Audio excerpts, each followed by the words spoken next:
Hi, I'm Austin Wintory, and this is the Game Maker's Notebook. Today I am talking with the Polish composer Mikolai Stroinski, who I've known a number of years. He's a wonderful talent. He's, of course, best known for his work on The Witcher 3, but he's worked on a handful of other interesting games and written some truly unique and fascinating scores. We unpack that, his delving into the world of German expressionist music for the Kafka-inspired game Metamorphosis. And then a brand new game that's just come out called Nobody Wants to Die. That's a very heavily kind of film noir score that he did rather beautifully. So we cover that and his background and unexpected ventures into the world of reality TV scoring that undergirded it all. Lovely chat with a lovely guy. Enjoy.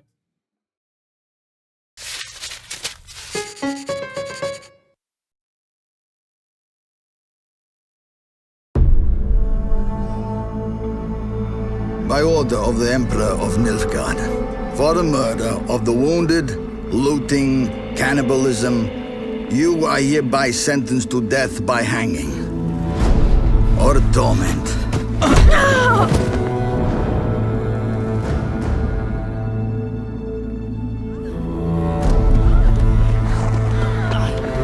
Don't meddle. Take the reward and let's go. Help me! Knew you witches wouldn't scorn imperial gold. Tough hunt. Tougher than yours, that's certain. Evil is evil. Lesser, greater, middling, makes no difference. Come fit me! Bring her down. Do it my way. You like that, you bitch? Get the hammer. Kick her teeth in. The degree is arbitrary, the definition's blurred. If I'm to choose between one evil and another, I'd rather not choose at all. Just make it quick, Geralt. What the?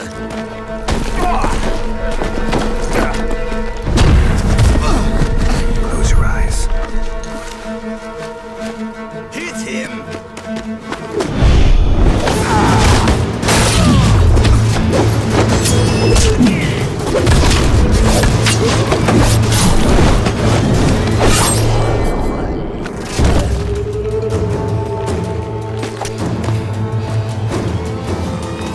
What are you doing? Killing monsters.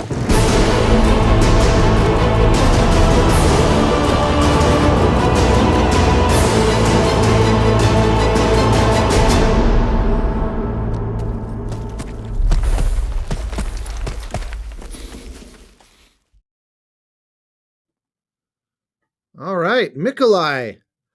How you doing, sir? Hey, I'm well, thanks. You're in a dark synth cave right now. I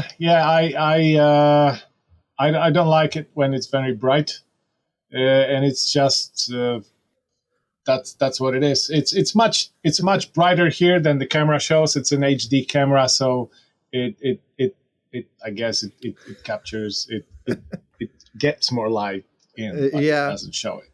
It's funny. You're hardly the first composer friend whose environment I've seen strikes me as very dark. I have been accused of my environment being like a dentist office. And I think my calibration of what light versus dark means is clearly very different from most people's. But yeah, I don't know. I see this all the time, like on social media and stuff. People will share pictures of themselves working, and it's always like those movie environments of like a hacker space, where it's really dimly lit with like purple neon, and I don't get it. It's not. I don't have those. No, it's just a couple lights, and I have the special YouTube kind of light right in my face now. So that's fancy. That's what it is. It serves me well. Also, keep in mind I'm talking to you from Warsaw, from my Warsaw studio, and it's getting dark outside. Yes, exactly. I assumed that would be the case when you said as early in the day as would be possible, please. I figured we were leaning into the, what is it, 9-10 hour difference? 9 hours of difference. 9 hours, yeah. Yeah, Do you I appreciate. do you Yeah, appreciate. Oh no, no, come on, it's my pleasure. I'm just thrilled to be doing this. You're one of those folks who I've kind of had on my list for this for quite some time.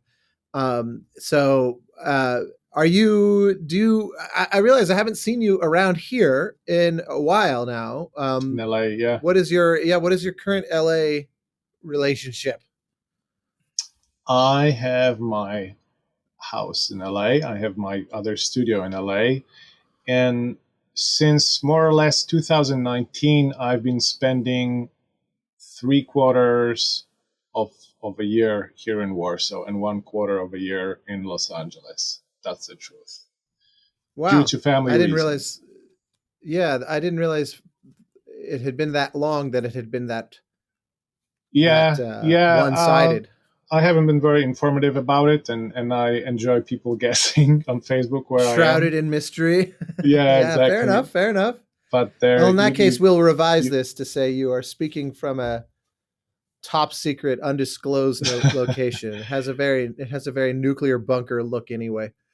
the subject of being bicontinental is an interesting one because I couldn't give up any of the two cities really. Both Warsaw and Los Mm, Angeles are very close to my heart. I have in both places I have infrastructure of places that I love. I have infrastructure of wonderful friends, people that I can rely on, and it's just mm, I've traveled quite a bit between the two, and there's always a joy, the augmented joy and augmented pain uh, in this system that I am. Whenever it's like I have to say goodbye to one of the city because I know I won't be back for a couple of months, but then I welcome the new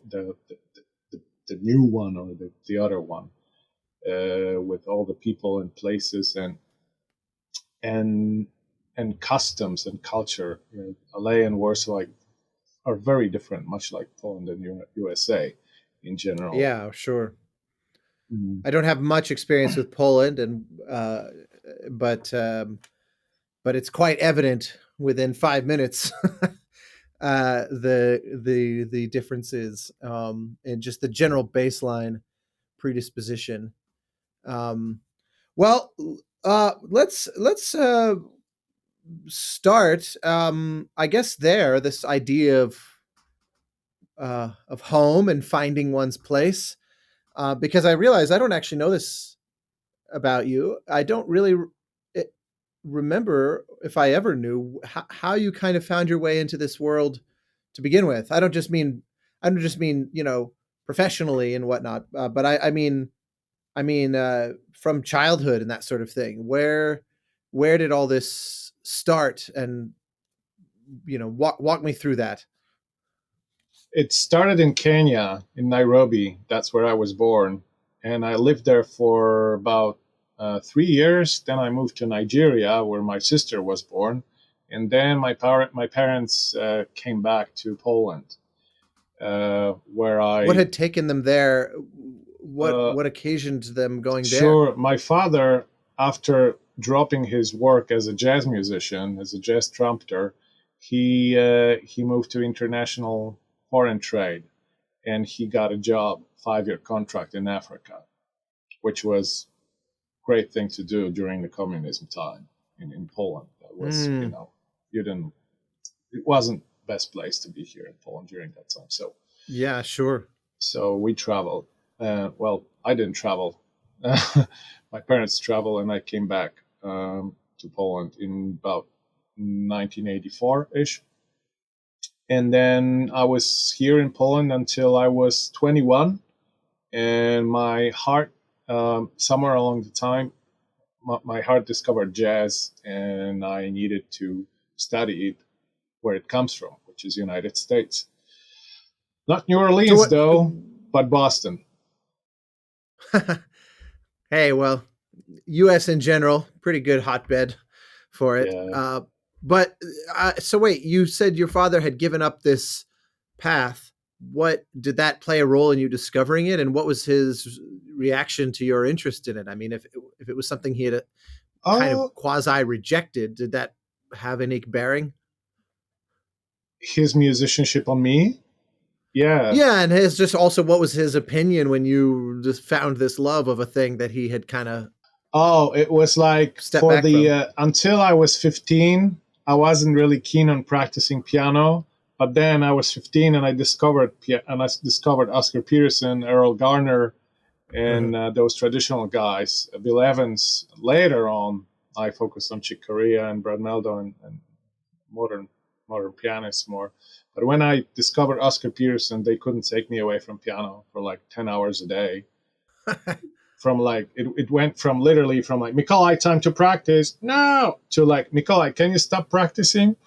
So that's what it was. And then I went to Berkeley, and well, as I was practicing my pianistry, I kind of was receiving signals from the universe. Whenever I would give a concert, mostly solo, when I played jazz standards, I guess people would appreciate it, listen to it, but talk also. But whenever I played my own composition, when I sneaked it in, I've noticed people stop talking and listen, and those pieces met with some kind of enthusiasm. So when I arrived at Berkeley, I did continue jazz piano study, but as together with it, I took a dual major with film scoring. And there is a Chick Corea came to Warsaw, I think it was in 2000, and he issued an album, solo piano standards and solo piano originals. And in that originals, there are two pieces at the beginning that are really film-like, that take you listen to Brazil or Brasilia. I don't remember actually the piece, but it's really filmy, but jazzy but very much rooted in jazz at the same time. It has this narrative, and this and probably a couple more sort of served as a pivot into film scoring. Jazz is still my favorite music to listen to, but I like telling stories, and film music is their realm for this.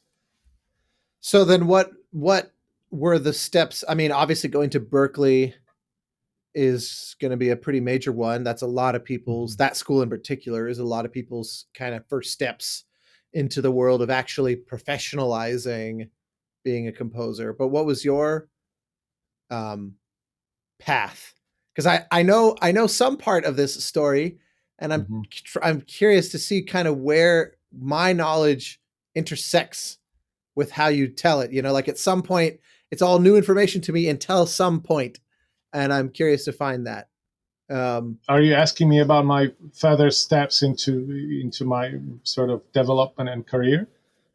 Yeah, exactly. Because I know that you had before the gaming side of your composing world had sort of taken root. You were doing much more film and things like that.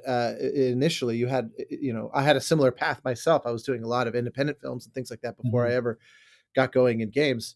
And so I'm just curious, and did you, related to that, did you come to LA immediately after Berkeley, or did you, so you never, okay, now I'm putting a lot of questions on the table here, so forgive me. All right.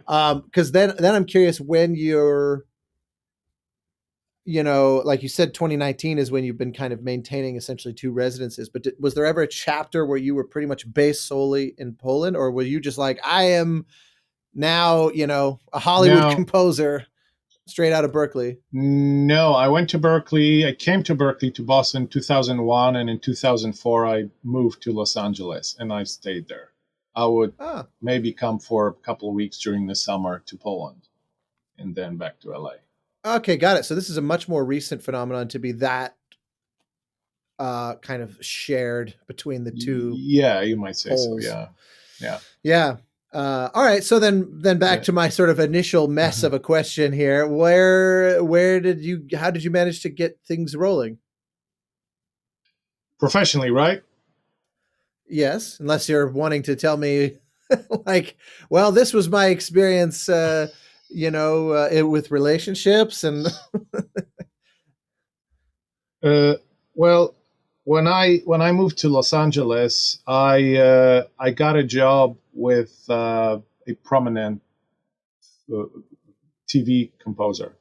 His name is David Vanacore, and I I became did his not know you worked assistant. with him. Yes, I did. Did you I know started. Brandon Yeah, Thompson. Thompson? He and I Yeah. went to school together like 20 years ago. Oh yeah, he told me about it way back when. I actually am responsible for getting him a job at David Vanacore. David was Oh, asking me you were there if first. I was there first, yes, and David No was looking for kidding. someone to take care of things. And I knew Brandon from Berkeley. Brandon was a lab monitor at Berkeley. He was like an older student taking care of younger students, and I remember him being very, very solid at what he was doing, and I recommended him to David, and That's he's amazing. still there. I had no idea. Yeah. I met him. I met him under very similar circumstances. He was at NYU Mhm. and was kind of he projected that he knew what he was doing, particularly with regard to the tech side of things, and I didn't know Yeah. anything. And he came over to my apartment and helped me set up, Digital Performer and all this stuff for the Yeah. first time, and really kind of it was deeply impactful. And it made me so happy to see, the first time I was at the ASCAP Awards and he and Vanacore went up together for, Mhm. whatever, like Survivor or something. Mhm. And I remember things were going so well for him that I remember he told me he bought his parents' house and paid off all their debts for them or something like that. Um, and just on the back of the run with David Vanacore. Yeah. I had no idea you were interwoven with that story. That's so funny. I love the small world moments that I still don't Yeah. know about. Yeah. Funny because I don't know if you had this impression of Brandon, but he he had this way of being very. He complains a lot. He's kind of very grumpy on the outside, but he is a sweet guy, of course. We Yeah. That's funny. Yeah, I must say, I never really swam in the trenches with him professionally. So you Mhm. probably saw him at his maximally grumpy stage, especially because the last few years when I've seen him more frequently, he went through some pretty serious health Oh crises, yeah. Yeah. and it gave him a kind of new lease on life, And so when I Yeah. saw him most recently, he's like exploding with enthusiasm, Oh, very wonderful. happy to be alive, basically. And so Mhm. yeah. Um, but in any case, all right. So that's so you Yeah. So that's where were I doing ended up. the reality TV thing with Mr. Yeah. Vanacore. So I started writing for David. I learned a lot from him. Like my years at Berkeley were very sort of. I learned a lot during the 3.5 years that I was there. But sitting next to David as he was working for hours, that was it was just another level of getting the school, the film scoring school, reacting to pictures and Mm. producing stuff. So that was a chapter in my life, which I more or less ended around 2011, and right after that, I took part in music competition that set up by Jan Kaczmarek, who is no longer with us, sadly. Yeah, very He recently. set up this transatlantic film festival in Poland after he received an Oscar for Finding this movie, Neverland. Finding Neverland. Phenomenal soundtrack. And I took part in those competitions, and I almost got the first place. But that's a separate story. But the movies, the competition was about scoring animation and scoring real life action Mm. pieces, and those bits that I scored, I used as a demo while I got in touch with Blur Studios, and I sent it to them. They liked it, and they said they would contact me if they need anything. And I was like, at this point, I was in LA for quite a few years, and I heard a lot of people tell, how LA is. Like, oh yeah, we totally gonna meet. Oh yeah, we totally gonna do something together. And then, if you're lucky, You, sir, happens. sound slightly cynical about well, that's the reality. But they called me after 3 weeks with. They told me that they have a trailer to score of a video game. They don't know much about this game. They only know that this game is a second part of a game called Dark Souls, and the only thing they know is that the first part was famous for being extremely difficult. I remember that. And so at this stage, how much of a gamer would you say? Like, I had a break. I had a break from games at this point. I had break from playing video games, so I did not know. Okay, so the Dark Souls was not exactly on the tip of your tongue as like a thing. I didn't know that. Yeah, and for better, because the music that I composed was kind of progressive rock-ish kind of stuff, and I didn't know how big this title was, but when it ran in Spike TV. Video Game Awards was back then shown on Spike TV. I saw the reaction to it, and people were crazy, and I was like, oh, maybe it was something big. And it was getting like over 200,000 hits a day on YouTube, along with my music.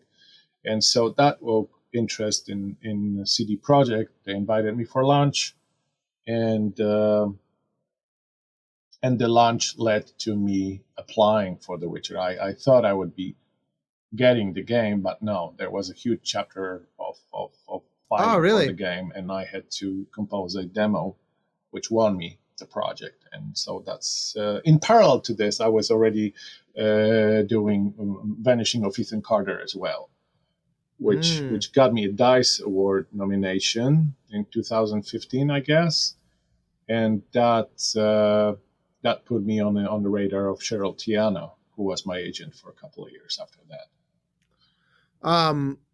Yes, I remember when I spoke. We had this show several years ago, right as Cyberpunk was coming out. I did one of these recordings with Martian, and at one point he rather pridefully was like, he said something like, "I gave the world Mikolai."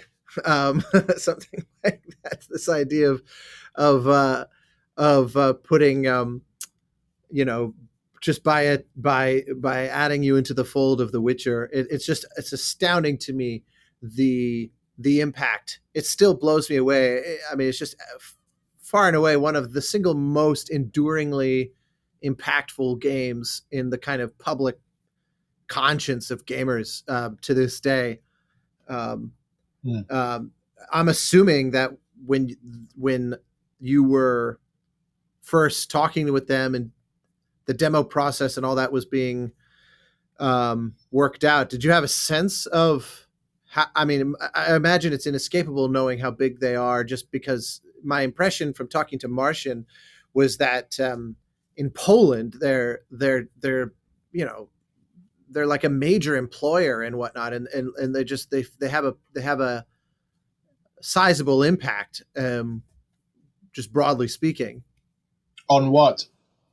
Oh, well, it seems like anyone who's even remotely interested in games would know all about them in the area. But even beyond that, my impression was that they're so successful that even just economically in Poland, they are a noticeable entity. It's not like they're the single biggest company. I don't actually know the answer to that, but it would be like, there's a lot of companies in Silicon Valley, but Apple and Nvidia and things like that have an outsized proportion. It's similar of CD Projekt Red in Poland as a whole. They're just like noticeably a huge part. And I'm just curious. Again, I very easily you could correct me on all of this, and I would be thrilled to be corrected, because I don't know. I've spent very little time. I've only been to Poland a few times, and I certainly don't study its economics.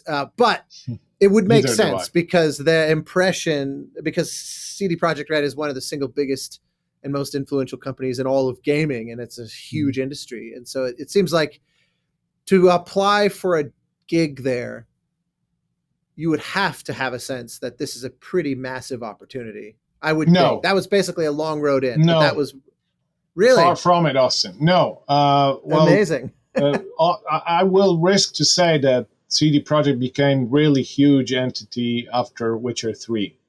Right, that was groundbreaking for many people.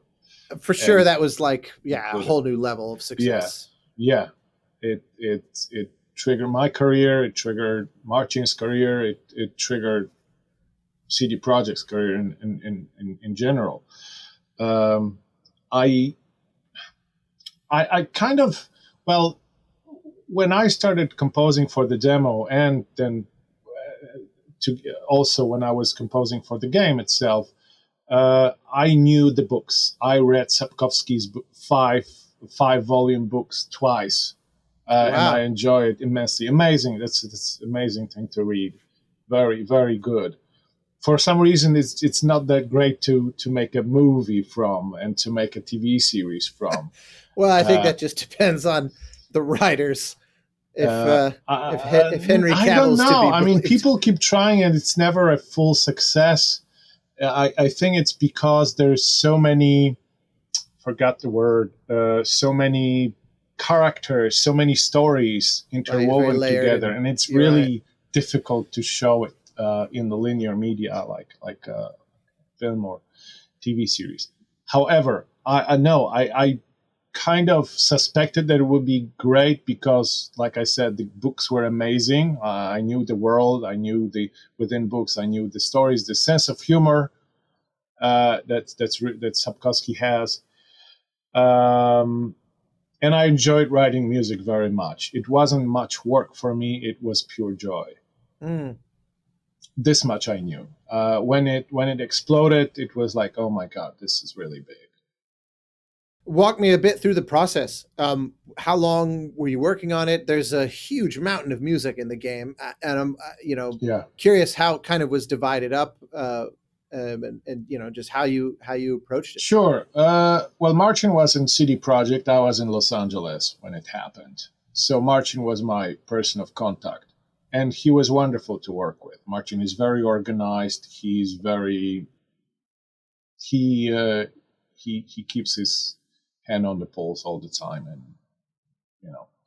he's good in that way. And so I really enjoyed the process, also thanks to him. How was it? Well, Marcin probably told you this. The how many? I think it was like 8 hours of music between the two of us. From what I remember, it was 50-50. For the main Witcher 3 part, then Piotr Musiał, our friend, joined us on the Blood and Wine extension. Yeah. And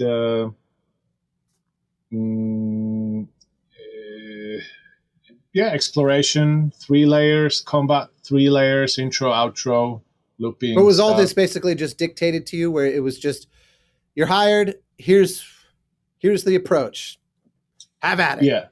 Yeah, exactly.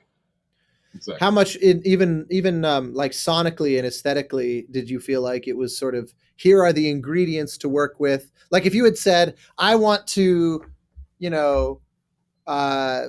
my Yamaha CS80, or I want to, like how much latitude? I mean, I'm using that as an extreme example, but you know what I mean? Like if you had said, hey, I want to do this or that, how much was it a discussion versus how much it was, this is the style, and we have to work within, fairly tight parameters, because it is surprisingly cohesive. I asked just to give you some context. I'm always very curious about these sorts of collaborations because I've done very little of that in my career. Mm-hmm. And so I'm usually, and part of why is because I tend to try to come up with something that feels very specific, and it can be difficult to then spread that over multiple people. But I've had very few instances of kind of testing it. So I'm always curious to learn about people's experiences, working either like as a team, or at least, if not literally like as a team in the sense of co-writing, you're like part of a group that has to all add up to something cohesive. Hmm. You're asking how is it achieved? Yeah, I'm very curious your sovereignty. Like, for example, if one of the easiest ways to achieve that is for Martian to be like, it must be like this, and to be like this No. dictator, or if you had the space, So, well, first of all, the main denominator, the main parachute over the music was fantasy, fantasy RPG. That kind of is self for people who play video games, let alone people who compose music for video games. That's self-explanatory what the music should be, what colors should be, and at least back then, no one would think about Yamaha CS80 for the fantasy RPGs. Further divisions were were coming from the three worlds within The Witcher: No Man's Land, Skellige Islands, and Novigrad. And each of those had some do's and don'ts in terms of spices that we used. And that added cohesiveness for each one of them. And on top of that, of course, the themes. The themes are the strongest ingredient adding cohesiveness to collaboration. And it's really important to be on guard with themes, that they are used either in full or in fragmentation. That they help to tell the story as well. Yeah, certainly. So that's pretty much it. I mean, we use different sample libraries, Martin and I. Our tracks differ. But they were mastered by Mark Evans at the end, so that probably helped as well. Yeah, it sounds surprisingly free based on what you're saying. Then, I mean, because those kinds of parameters are normal anyway. Like you would have an audio director on any project offering that kind of thing. I will add one important ingredient. Probably the most important ingredient to the whole soundtrack, which is Percival Band, who added their tracks, their recording from everything they've done before, and recordings done especially for the project. So we could just take from the pot of their files as much as we wanted, mix them and match them. Everything was pretty much in the key of D, so it all fit together. There was obviously some audio work that had to be done here and there, but that was the key ingredient to giving the definition to the soundtrack and, like I said, cohesiveness. It's funny. I know we talked about them, but I had forgotten that. Does that mean all of their contribution was effectively pre-records that you were kind of like layering over? I will say 85%. Wow, I think I must have totally forgotten that. That would probably help an enormous amount because you have this kind of great high quality starting point. Very inspiring. Yeah, it's like when you build something, you want to use the right first cell or first brick, right? That inspires the next one, the next one, the next one. And in that case. Those recordings, their music was phenomenal. It was very real, very live, much more inspiring than samples. Do you find when you're tackling something like this, it's easy to slot into it? I ask with this specific reason because hearing how much of an emphasis your early awakening was on jazz and jazz piano, by the time we're talking about Witcher 3, that's pretty distinct from that. Anything, especially that's kind of grounded in a kind of folk music sound, is really, like, in a way, the opposite end of the spectrum from jazz in so many regards. It's very simplistic. Well, the transformation happened during my time at Vanacore. Freshly after Berkeley, 2004, I was in my top as far as my jazz skills, and I really wanted to composing for those reality shows. I really wanted to use the most sophisticated voicings I could and harmonies, but it just wasn't selling. So I was going to say that must have been an interesting brick wall. Yeah, I'm very grateful to David for his patience in that regard. But But so that happened there over the years, and I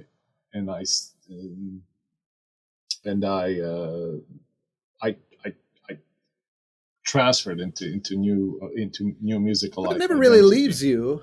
I mean, and obviously there's two schools of thought here. First off, it never really leaves you. Like when those things that were there when you were forming, they stay with you. But the other aspect to it is that I'm sure you would agree, part of just being a complete musician is the ability to speak multiple languages. So it's not surprising to me that you would be able to pivot. True, but you have to keep them alive. It's like I used to speak German better than I speak English, better than I used to speak English at the same time when I speak. Now I cannot speak a German sentence in full. So my jazz chops started collapsing since 2004 when I started writing for television. It's just a different kind of vocabulary. My mind was still able to quickly generate melodies and lines and operate with harmonies, but at the best, my jazz language on the piano will be what it was in 2004.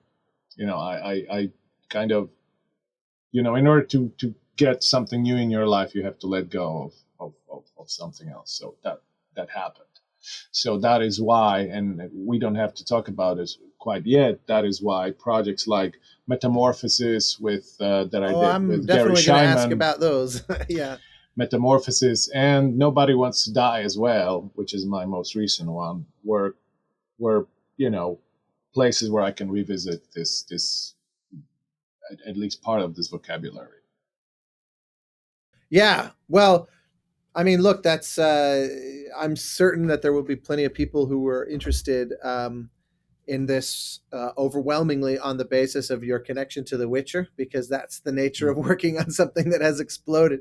But I'm happy to shift gears. In particular, I wanted to ask about Metamorphosis because not only is that so far removed from anything of The Witcher, but it's actually it's one of those rare scores where you tapped into a language that is effectively completely and totally overlooked in the entirety of the media world. I mean, you could name on one hand at most the number of scores, period. There's a couple films from like the 60s that start to kind of venture a little bit that direction back in the kind of height of avant-garde cinema, where they would be a little bit more open to something like this, like John Williams' Images kind of dips a little bit in that direction, and The Cobweb of Leonard Rosenman dips a little bit in that direction, although that's more strictly serialist, not quite the German expressionism of earlier, but obviously the Sprechstimme is the thing that is like is really just a delightful callback to 100 years ago. That no one does that. No one sees that, and presumably there's a narrow type of game for which that would feel at home. It'd be interesting to hear that in The Witcher, but yeah. So tell me where this came from and how this was, the pitch. And I'm also very curious how Gary got involved, and so yeah. Wherever you want to walk me through it, please. Let's get back to your last question, but something stuck to me. You said there is very narrow spectrum where this kind of music can be used. Now, it's important to say that Metamorphosis could have been scored in many different ways. Absolutely. Different. It's a very surreal game. So maybe it's just that you have to be a little brave to open up to such possibility, and this because you are you're an exceptional artist, and you are very brave with your musical approaches as well. So this can be done, and I don't know, video games. There are many video games that are sort of out there that are far from reality, and maybe it's just a matter of experimenting a little bit more. But yeah, it was a decent match. It was a good match. The Sprechstimme and the musical colors that Gary and I used. the way Gary got invited to the project was at GDC. I had each time I saw him at GDC or any other occasion in LA Game Sound Conference, we had great conversations about music, intellectual ones. So he was stuck in my mind, in my sort of box as an intellectualist, musical intellectualist. So when I was sort of having fun with finding the color for the game, Gary had been my a composer that I looked up to. I still look up to him as a person. Same. As a composer, wonderful guy to talk with. I really enjoyed those conversations. So it was like, if you have something good, share it, and it will be even better.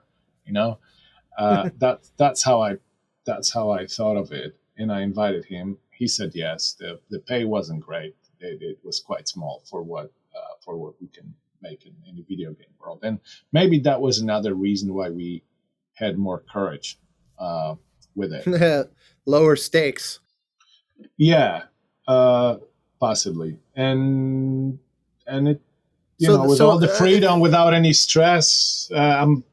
Kudos have to be given to the game producers that they agreed blindly. They agreed to whatever we offered. Yeah, that's sort of getting into what I was going to ask. Is I hadn't realized you effectively just had the job and said, "Hey, I'd like to bring in a friend, just because I think he would be a good match and it would be cool." Yeah, that's very rare. That speaks to the kind of person you are, in a big way. And did the studio just kind of go, sure?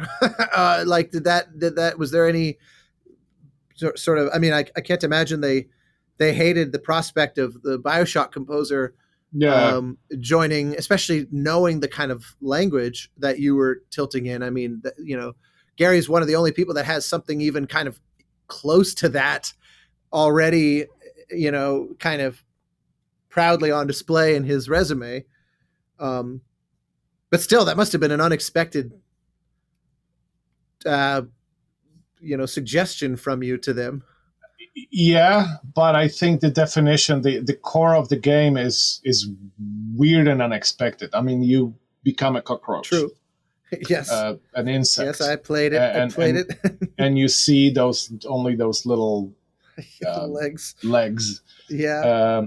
So why not continue to be weird?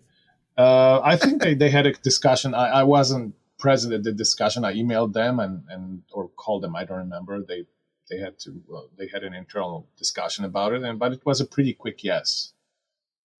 And was there any sales pitch associated with the aesthetic, the kind of expressionist approach as well? Not really. You must have just played some like Pro Lunaire recordings for them or something and said kind of like this.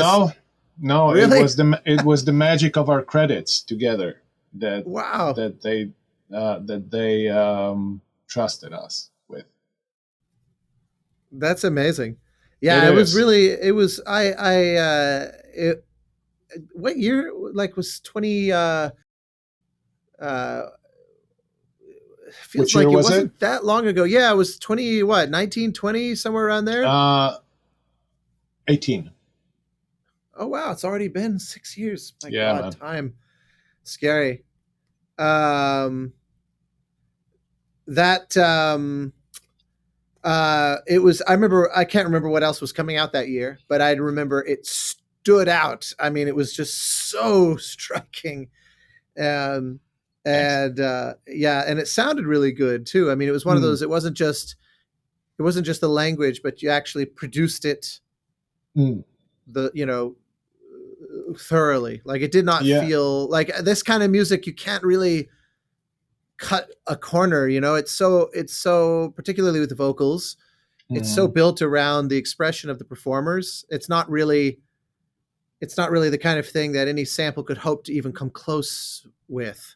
As far as vocal, no way. As far as the rest, I think, it was, samples don't compare with live orchestra, which we did. We recorded Macedonia. I know you record there quite a And lot. I'm going And there for the first time oh, in a little while. I'd like to do a concert maybe in a month or so. good luck. Um, and Um, so live orchestra, and secret ingredient at the end of the creative process was our mutual friend Steve Kempster, who is just yes. ridiculously amazing. So And remind me, you had worked with him, didn't he do some films of yours and yeah, things like that, like well before The Witcher and stuff like that? my first the way I met him was my first ever movie that I did under my own name, called Hired Gun. Don't ever watch it, but I've done my share of those too. it was a feature, and Kempster was a friend of a director, of the Oh director of the wow. movie, and Kempster agreed to do it at a very low cost, and I was there as he was mixing my score, and he complimented a lot of my music. So it was 2008 that I did this, Wow. and after a couple of years, I got back to him, and I was very happy with the results. So him and Yeah, Mark I think Evans that's are my two guys. yeah, I think that's the only time that Steve that I'm aware of would have also mixed Gary, because he did the whole thing, right? He mixed Gary's Yeah, cues as well. yeah.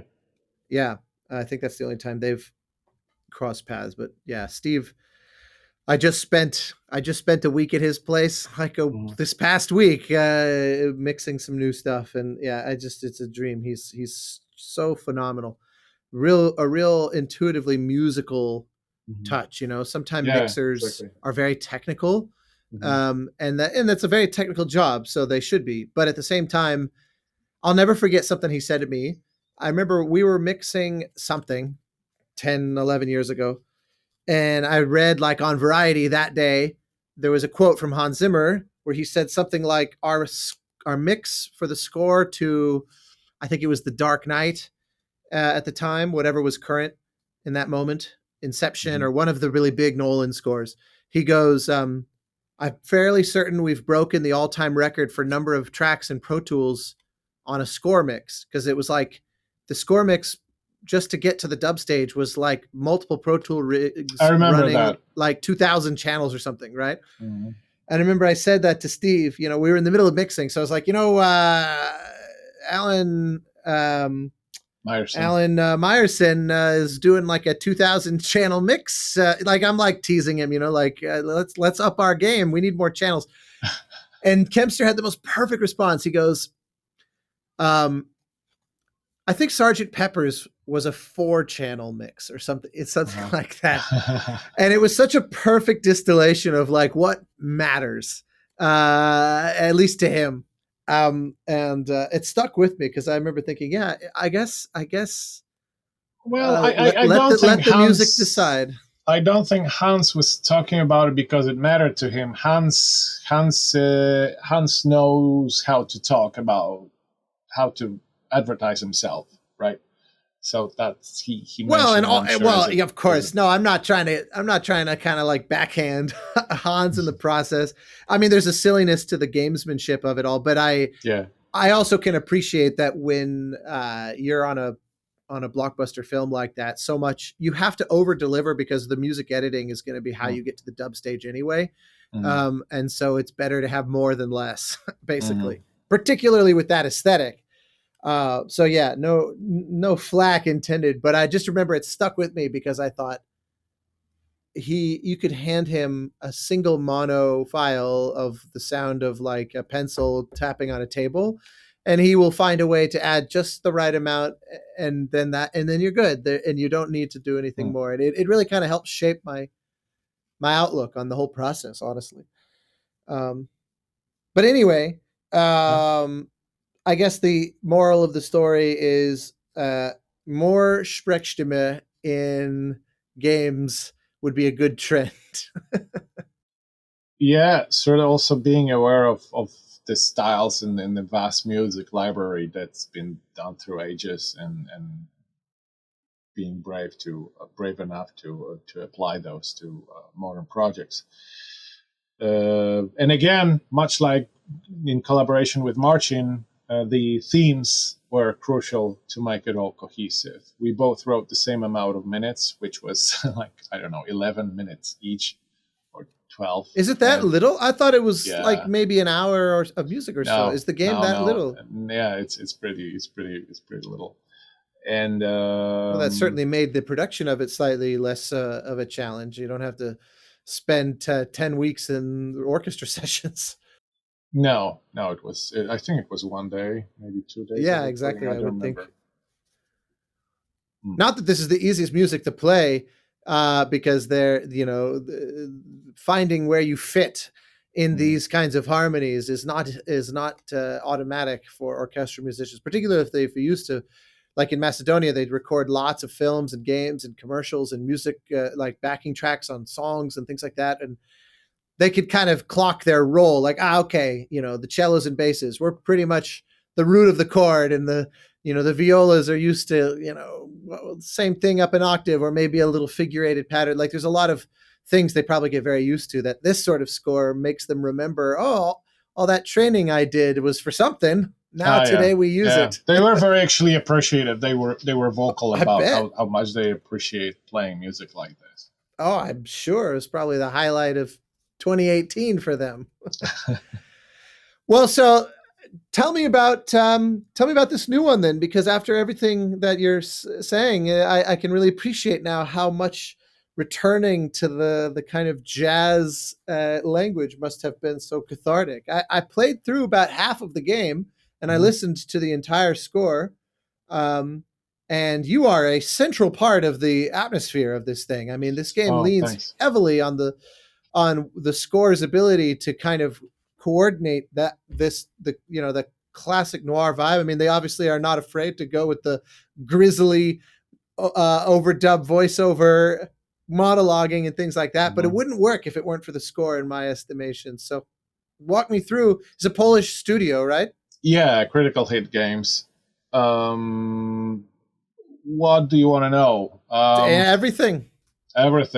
Well, it started off with me scoring vertical slice that they needed for presentation to the publisher, I guess, which I scored in a completely different way. I scored it as a hybrid kind of music. I did not get the film noir and Art Deco visuals from the picture. It was just like a futuristic detective kind of stuff. More cyberpunk in its cyberpunk aesthetic. Is also oriented around analog synthesizers, I guess. I haven't played it, but that was just. I meant the genre more than the game. Like there's just a broad genre of like the Blade Runner futurism kind of idea, retrofuturism. Retrofuturism. I wouldn't compare it to cyberpunk, but it was like, whatever. It worked. It was more about production than composition. Right. But then, as I started to know more about the game, as they were sending me more visual references and talking about the game, I was like, wait! I see film noir very, very clearly now. We have to scratch the music that I've given you, or sold you, to be frank, and we have to do it differently. We have to do it differently. And then I started, experimenting with Bernard Herrmann at least in terms of, harmonies. And something was missing as I was doing that. And my assistant suggested, hey, why don't you try those synths that you have here? And I told her, I don't want to use synth for this one, but she insisted that I at least try, and I tried it and it worked very well. So that's how it happened. And the first piece that I did is the very first piece on the soundtrack called Nobody Wants to Die. And it became the main theme of the game, the main storytelling melody, which hopefully brings things together throughout the soundtrack and the game experience. I assume that they were excited about this. They were fully, on Yeah, board immediately. each track I did, they didn't. I think throughout the 70 minutes of music that I delivered, not counting stems, of course, layers, they only once had a comment for me to do something differently. So they were very appreciative. They liked it. They can't wait for the vinyl to show up. And yeah, no, they like it as so. That's I'm always curious nice to because hear. the presence of synths is it's sort of integrated into the fold. Certain areas of the score, it comes off way more subtly than others. Yeah. Like, because it has a very, very classic, Chinatown sort of, especially these trumpet solos. Mhm. And then also the strings. It's interesting that you sort of liken it to Bernard Herrmann, because to me it's, yes, okay, I could see that, but it doesn't strike.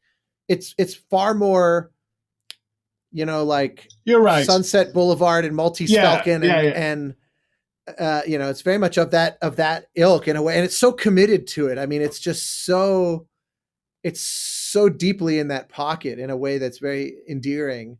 It's nice to hear you say this. If the score has a definite color, I think it's a win. Most certainly, yes. Um, the something else I wanted to ask you about specifically, because of when I was playing it, the game is way more sort of linearly narrative. I didn't really know what it was. If I didn't know anything about it, because you scored it, I saw when you first shared about it on Facebook, and I found myself curious, so I picked it up on Steam. And then when we got in touch about doing this, I said, "Oh, I'm gonna play it straight away then," and I jumped in, and I was actually I didn't know to expect that it was so beat to beat to beat, and it felt like you really scored it that way. I mean, it felt like musically parsed out in an almost borderline film way. Is that Comprising of loops and layers. but nonetheless, like, very bespoke to this scene, this scene, this scene, this scene, this scene? Yes, with the exception of couple tracks being used in multiple places, recycled, so to speak, and final scenes, which are kind of cutscenes, you might say. Obviously, I scored like I would score a movie. Right. Yeah. Sure. Yeah.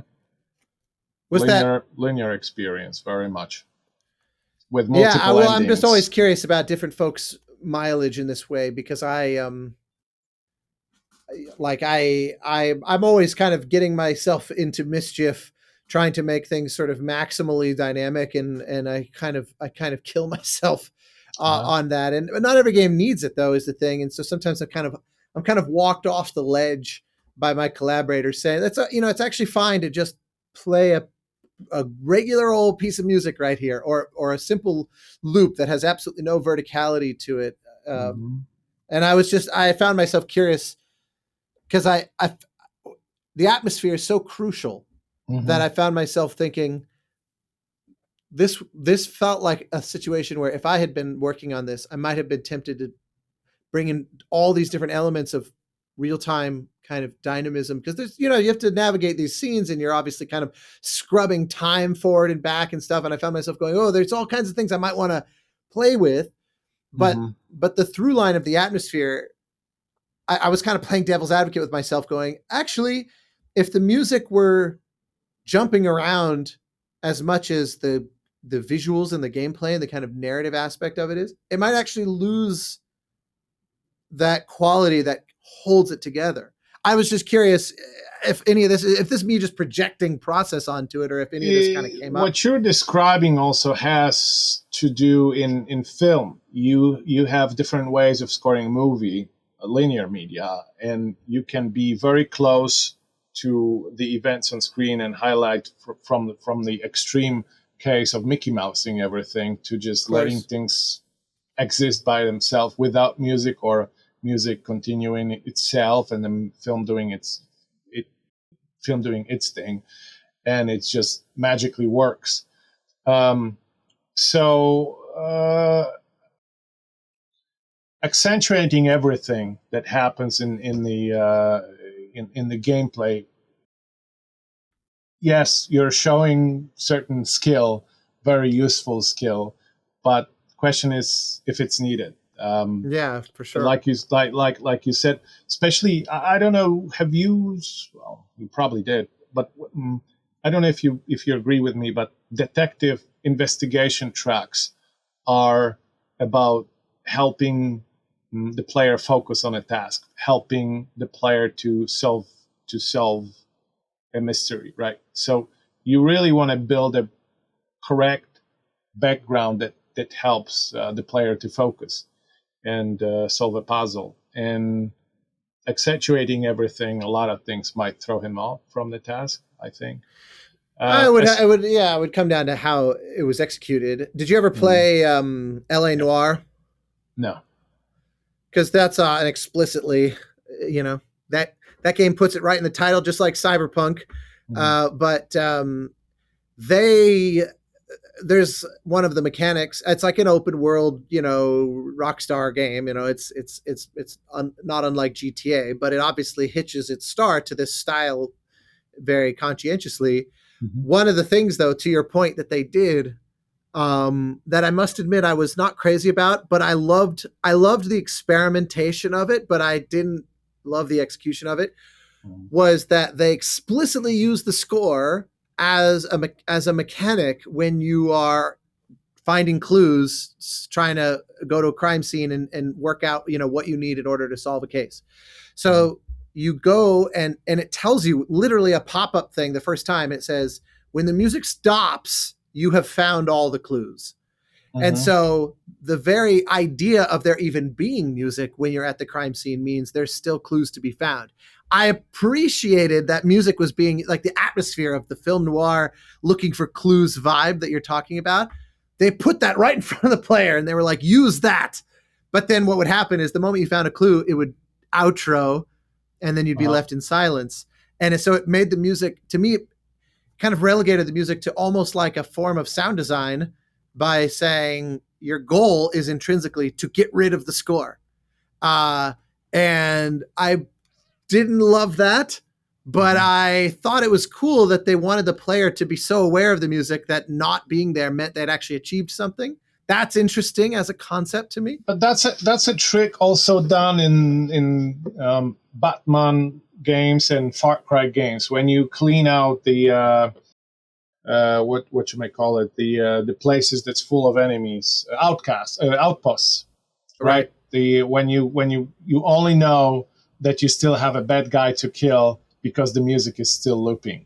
When you kill the last dude, the music is off, and that's a strong signal to the player. Then okay, time to get out. That gives me flashbacks to like buggy first-person shooters where someone's stuck in the wall and you can't actually kill them, but the music is raging because it registers there's an enemy. Yeah, I've had a lot of experiences as a gamer like that. So as far as Nobody Wants to Die, I did not do this because it's the story really continues. The moment you figure out all the clues, there is a dialogue happening and it takes you to the next sort of chapter in the game right away. It's not linear in a way that you get out and move around the open world, right? No, I for sure. Is in the LA Noire that you described. So, 100%. Yeah, no, they're very, very, very different games in that way. But I don't know. I appreciated that this game clearly said, we're not looking for something of gigantic scope, but we want it to be very high fidelity when, for when we're in there, because it's very impressive from a production value standpoint. And obviously the score is big part of that. Thank you. And you have these great soloists. I mean, there's these trumpet and saxophone and stuff. I assume was recorded there. That can't possibly be samples. Charlie Davis, I recorded in Los Angeles on trumpet, and the saxophone player I recorded remotely. I studied with him when I was in jazz academy in a different city, Katowice, and we were friends back then. And so I get back to him after. Well, I lost contact with him in 2001, and then after all these years, I contacted him. He was wow! So yeah, that's cool. So those two live soloists. Mm-hmm. Yeah. Well, it's funny that the uniting thread here is that I hope between Metamorphosis and Nobody Wants to Die that you are sort of like encouraging other composers to do something that's, less typical, I guess you Maybe could it's say. also doing something that's close to your heart musically. Well, since this is something I studied in my late teens and during my early 20s. It's a inviting drawer to take from. Much like Witcher, I should probably say this, but part of the reason why The Witcher was flowing so smoothly from me was my music for Survivor, of which I composed a lot for the Dave. Vanacore days. Yeah. I guess that gets back to your question or the point you made about like your German today versus, earlier. You had worked that muscle so thoroughly. I would never have thought to compare those though, because I think of The Witcher as so driven by that kind of folk sound. Oh yeah, it's more polished. It's more polished. It's more defined, so to speak. Right. It's right. It's years later, but I wouldn't have composed The Witcher the way I did if I didn't have the experience with David. Right. Yeah. Well, very interesting. Are you able to give any, little teases about what you have on your horizon? It's always a bit of a flirtatious game to be able to even hint at this kind of thing. But my horizon is actually filled with feature animations. Oh wow! Yeah, that's great. 3 of them actually. One I finished more or less around the same time that I finished Nobody Wants to Die, and it's gonna be in theaters in 120 countries. It's called Diplodocus. I'm very happy with the movie. It's a great movie. Seriously, very original and very unpredictable. It merges with live action. I would say it's 75% or 80% animation and 20% live action. So very original one. I love. Is this a dinosaur film, given the title? Or yes, it's a dinosaur that exists in the comic book and travels through the world. Intriguing. And I'm not sure how much I can reveal, but I, with all the honesty, wholeheartedly, I think is the word, I can recommend people going to theaters or streaming it and watching it, and it's very intelligent, very good movie. I have 2 more coming. One I'm starting mid-October, and the other one I'm starting in 7 months or so. So I'll be busy. As far as video games, I'm demoing for one. So let's see if I'll get it. Well, best of luck. Thanks. That's fantastic about the features. Is this at all tied to that Blur connection that you said was everybody talks and then No. We'll see. No, it's not connected to Blur connection. No. I was hoping just for the poetry of it, but No, that's fantastic. Well, thank you, my friend. Thanks. I love when someone's career shows a very non-straight line. Yeah, that is my I case. tend to get very excited because there's always this feeling of, if you're lucky enough to have something that you're known for, your whole world then becomes a dialogue with that thing. Yeah. So, everything that you do, for better or worse, is measured of, oh wow, that the Witcher guy did this. Yeah. And which is it's a wonderful problem to have. I am not someone, because I recognize most people don't have this problem. Most composers, even successful ones, don't have something that struck a nerve in that way where it would just be, oh yeah, I might have heard you before, or more likely, oh, I hadn't heard of you before. So this is an excellent thing. But what I love is that since then, you've done, a lot of projects that could not possibly be more different. I mean, obviously, above all, Metamorphosis and Nobody Wants to Die. Even Ethan Carter is really nothing like that. Thanks. That was my conscious effort, actually. I, for better or for worse, I rejected being put in a box. And man after my own heart. Really? Oh yeah. I mean, look, I've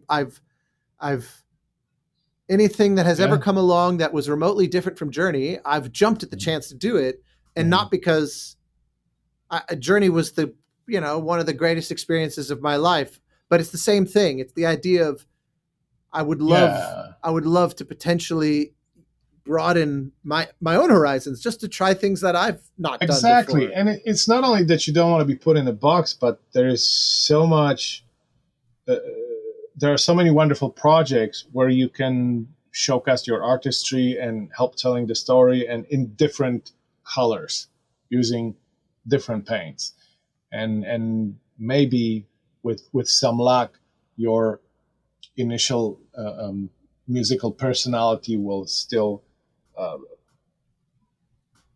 sneak through. I don't want to use the word shine through it, but be present. Yeah, no, absolutely. No, this is why Jerry Goldsmith is my single favorite of all time, because he could move amongst wildly different musical languages and never fail to be Jerry Goldsmith anyway. Planet of the Apes is just as much a Goldsmith score as Chinatown is, as Rudy is, as Star Trek is, as Alien is, as The Wind and the Lion is, as Under Fire is, and yet they superficially are nothing in common. But actually, if you listen, you go, oh, I can tell that rhythmic move is very Goldsmith, or that melodic contour, that's very Goldsmith, or this sense of structure is very Goldsmith. The things below the surface, his voice comes through. You can clock it. I mean, I'm a level of obsessed that usually within about 5 or 6 beats, if you could magically make a Goldsmith score I never heard before, which I don't think is in existence at this point, but if you could somehow play for one that's undiscovered, you could usually tell it's him within literally a bar or two, no matter the genre. And that, to me, that's like the ultimate hallmark of an artist, because his voice comes through despite putting on entirely new clothes each time, and I think it's very exciting. So yes, cheers to you and I pursuing that same path as best we can. As best we can, yes. Indeed. Well, thank you so much, my friend. Any parting words of wisdom, or shall I leave you to your evening in your synth cave? No, I'm going home. Thank you very much, Austin. And I really appreciate talking with you. And thank you for all these wonderful questions and bringing me in as a guest. Let's continue our conversation when I'm in LA. I'll be speaking at Game Sound Conference about Nobody Wants to Die. Oh, fantastic. And so I'll see you there or sooner when I'm in LA. No, I'll absolutely be there. Yes, a little plug to Game Sound Con and our friend Brian Schmidt here to cap us off. Beautiful. Well, safe travels when you come out, and we'll see you then. Thanks, Austin. Take care. My pleasure.